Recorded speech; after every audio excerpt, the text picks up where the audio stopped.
வார்த்தைகள்ல ஒரு மேஜிக் இருக்குன்னு சொன்னா நம்புவீங்களா? அதாவது, ஒரே ஒரு கவிதை. ஆனா அதுக்குள்ள 2 தனித்தனி உலகங்கள், 2 வேற வேற அர்த்தங்கள் ஒளிஞ்சிருக்கும். அப்படிப்பட்ட ஒரு கலை தான் ஸ்லேடை. வாங்க, இந்த வார்த்தை வித்தைக்குள்ள ஒரு சின்ன பயணம் போயிட்டு வருவோம். இன்னைக்கு நம்ம என்னென்ன பார்க்க போறோம்னா, முதல்ல ஒரு புதிரோட ஆரம்பிச்சு ஸ்லேடைன்னா அப்படின்னு என்னன்னு புரிஞ்சுக்க போறோம். அதுக்கப்புறம் காலமேகம், அந்தக கவி மாதிரியான மாபெரும் கவிஞர்களோட திறமைய பார்த்து அசரப் போறோம். கடைசியா இந்த வார்த்தைகளுக்குள்ள இருக்கிற சக்திய பத்தி கொஞ்சம் யோசிக்கலாம். சரி, வாங்க ஆரம்பிக்கலாம். முதல்ல ஒரு கவிதை புதிர்தான்.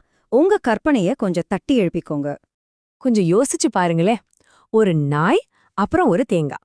இது ரெண்டுக்கும் என்ன சம்மந்தம் இருக்க முடியும்? ஒன்னு துள்ளி ஓடுற ஒரு ஜீவன், இன்னொன்னு மரத்துல தொங்குற ஒரு காய்.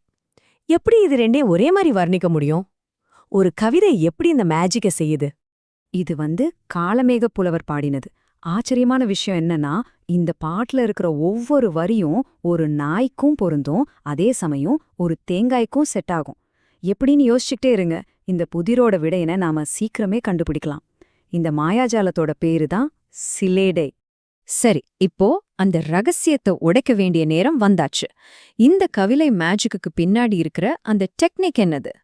சிம்பிளா சொல்லணும்னா, சிலேடைங்கிறது ஒரு பயங்கரமான வார்த்தை விளையாட்டு. ஒரே கல்லுல 2 மாங்காய் அடிக்கிற மாதிரி ஒரே பாட்டுல 2 அர்த்தங்களை கொண்டு வரதுதான் இதோட ஸ்பெஷாலிட்டியே. இது ஒரு கவிஞருக்கு தமிழ் மொழி மேல எவ்ளோ பெரிய ஆளுமை இருக்குங்கிறத அப்படியே காட்டிடும். இதுதாங்க சிலேடையோட அடிநாதமே. பாட்டு ஒண்ணுதான், ஆனா நீங்க பாக்குற கோணத்தை பொறுத்து அதோட அர்த்தமே டோட்டலா மாறிடும். ஓகே, இப்போ சிலேடையோட ஜாம்பவான்கள் ஒருத்தரை பத்தி பார்க்க போறோம். அவர்தான் காளமேக புலவர். இவரோட சமயோசித புத்திக்கும் அந்த ஸ்பாட்லயே டக்கு டக்குன்னு கவிதை பாடுற திறமைக்கும் ரொம்பவே பேர் போனவர். இங்க பாருங்க, இந்த கவிதையில காளமேகம் ஒரு பாம்பையும் வாழைப்பழத்தையும் ஒப்பிடுறார். கொஞ்சம் கூட சம்பந்தமே இல்லல்ல. ஆனா பாருங்க, இந்த 2 விஷயத்தையும் ஒரே பாட்டை எப்படி விவரிக்குதுன்னு அடுத்த ஸ்லைட்ல விரிவா பார்க்கலாம் வாங்க. இப்ப இந்த டேபிள பாருங்க. இங்கதான் அந்த மேஜிக்கே இருக்கு. முதல்ல நஞ்சு இருக்கும். பாம்புக்கு நஞ்சு, அதாவது விஷம் இருக்கும். சரி, அதே வார்த்தை வாழைப்பழத்துக்கு எப்படி பொருந்தும்னா, அது கொலையில நஞ்சு இருக்கும், அதாவது கொத்தா தொங்கும். அடுத்தது தோல் உரிக்கும். பாம்பு சட்டைய உரிக்கும், நாம வாழைப்பழத்தோட தோலை உரிப்போம். கரெக்டா? மூணாவது, நாதன் முடிமேல இருக்கும். சிவன் தலையில பாம்பு இருக்கு. அதே மாதிரி வாழைப்பழம் சாமிக்கு நெய்வேத்தியமா படைக்கப்படுது. கடைசியா பற்பட்டால் மேலாது. பாம்பு பல்பட்டா உயிர் மேலாது.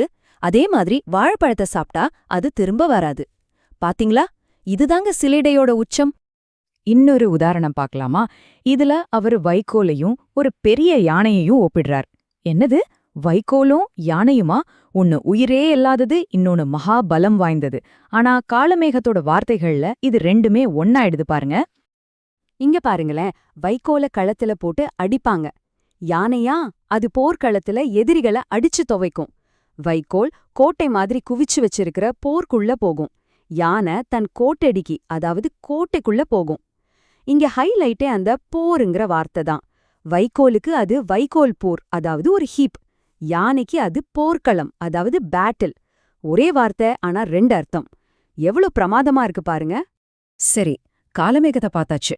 இப்போ ஸ்லேடையோட இன்னொரு மாமேதை, அந்தக கவி வீரராகவ முதலியார். பிறவியிலேயே பார்வையற்றவர் இவரு. ஆனா தம் வாழ்க்கையில நடந்த சம்பவங்களையே, ஆமா, தன் சொந்த வாழ்க்கையையே அற்புதமான ஸ்லேடை கவிதைகளா மாத்தின ஒரு ஜீனியஸ். யோசிச்சு பாருங்க, பிறவியிலேயே பார்வை இல்ல, ஆனாலும் காதால கேட்டதை வச்சு இலக்கியம், இலக்கணம்னு எல்லாத்தையும் கத்துக்கிட்ட ஒரு மேதை. அது மட்டும் இல்ல, அபாரமான நினைவாற்றல், நொடியில கவிதை பாடுற திறமைன்னு இவரோட சிறப்புகளை சொல்லிக்கிட்டே போகலாம். அவரோட வாழ்க்கையில நடந்த ஒரு சம்பவம். ஒரு தடவை அவரோட மனைவி, என்னங்க பெரிய கவிஞரு, உங்க பாட்டுக்கு பரிசா யானைக்குட்டியையும் ஒரு நாட்டையுமா கொண்டு வந்துட்டீங்க அப்படின்னு கொஞ்சம் நக்கலா கேட்டிருக்காங்க. அந்த வார்த்தைகள் அவரை ரொம்பவே பாதிச்சிருக்கு. அந்த கிண்டலுக்கு பிறகு அவர் ஒரு வள்ளல பாடி நிஜமாவே ஒரு யானைய பரிசா வாங்கிட்டு வீட்டுக்கு வராரு. தன் மனைவி கிட்ட தான் என்ன கொண்டு வந்திருக்கேன்னு நேரடியா சொல்லல, இரட்டை அர்த்தமுள்ள வார்த்தைகளால ஒரு விளையாட்டு விளையாட ஆரம்பிக்கிறாரு. இங்கதான் அசல் காமெடி இருக்கு பாருங்க. புலவர் சொல்றாரு, களபம் கொண்டு வந்திருக்கேன்னு. அவங்க மனைவி என்னடான்னா, களபம்னா சந்தனம்னு நினைச்சு பூசிக்கவான்னு கேக்குறாங்க. அடுத்தவர் மாதங்கம் கொண்டு வந்தேன்னு சொன்னா, அவங்க அத மா தங்கம்னு, அதாவது நிறைய தங்கம்னு நினைச்சு ஒரே குஷியாகிடுறாங்க. இப்படி அவர் சொல்ற வேழம்னா கரும்புனோ பகடுனா உழவு மாடுனோ தப்பு தப்பாவே புரிஞ்சுக்கிறாங்க. கடைசியா அவரு கைமா, அதாவது துதிக்க இருக்கிற மிருகம்னு சொன்ன பிறகுதான் அவங்களுக்கு உரைக்குது. ஐயோ, இது யானையா, இதுக்கு நம்ம எங்கிருந்து சோறு போடுறதுன்னு பதறி போயிடுறாங்க. இன்னொரு சம்பவம் பாருங்க. ஒரு வள்ளல் கிட்ட போய் குதிரை வேணும்னு கேக்குறாரு. ஆனா நேரா கேக்கல, உலகத்திலேயே இல்லாத நடக்கவே முடியாத சில விஷயங்களை ஒரு லிஸ்ட போட்டு அதுதான் எனக்கு வேணும்னு ஒரு பெரிய புதிரை போடுறாரு. அவர் கேட்ட லிஸ்ட பாருங்க.